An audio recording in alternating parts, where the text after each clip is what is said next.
What I study is cultural movements that go global, especially cultural movements that go global from below.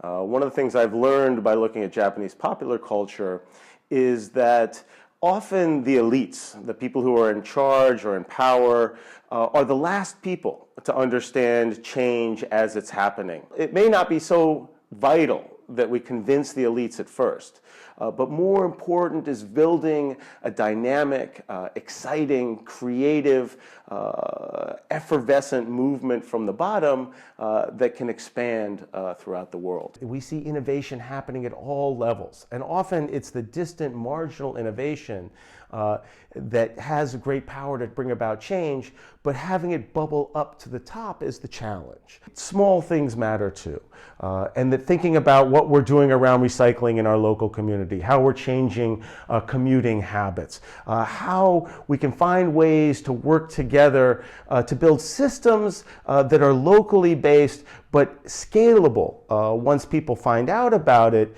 is a way to convince people at the top that there are alternatives. The advantage of coming from below is that it opens up your opportunities for strategizing. That you don't have to focus only on changing government and changing these big, powerful institutions that are already locked into very powerful dynamics. So climate change is one example of the ways we need to change our economy to be more socially aware. And I think part of this is recognizing that we're moving to a new kind of economy, from a manufacturing economy to a service and information era economy. It's one of the things I'd like to work with my economics colleagues in tackling, is seeing how these new jobs and new industries around climate, around revitalizing our rural communities, about thinking about the people who've lost their jobs and the kinds of things they can do in the future. I believe that my economics colleagues are also interested in this, but I think they spend too little time doing field work and talking with the people. I actually think of capitalism as built on this entire globe of social interaction and social value, from raising children to education to all kinds of things that are not monetized.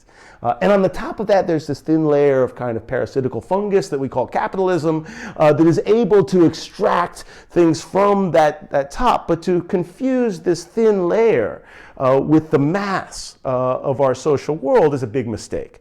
And climate action is one of those things that is trying to tear down that understanding that we're driven by capitalism, and instead to see that no, the planet, how humans interact with the planet, this is way more important than any economic system. And it's not controlled solely by the economic system, but also by myriad things in our day-to-day life.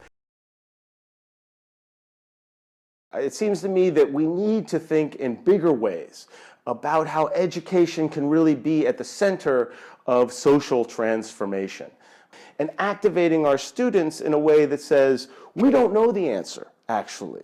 And it's going to take all of us, all hands on deck, across all disciplines, from economics to anthropology, through sociology and history, cultural studies, literature. All of these areas have something to offer in getting us to recognize new opportunities that didn't exist in the past.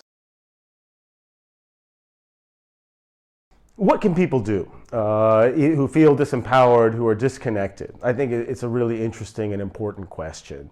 And if you want to bring change, it's in some ways, I think it's great to go march. I think it's great to go out and do public actions of various kinds that show people you don't know that this is important.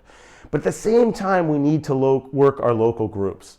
And the argument from the people I learned organizing from was that until you can convince your friends and your colleagues, that then you haven't really done the organizing you need to do.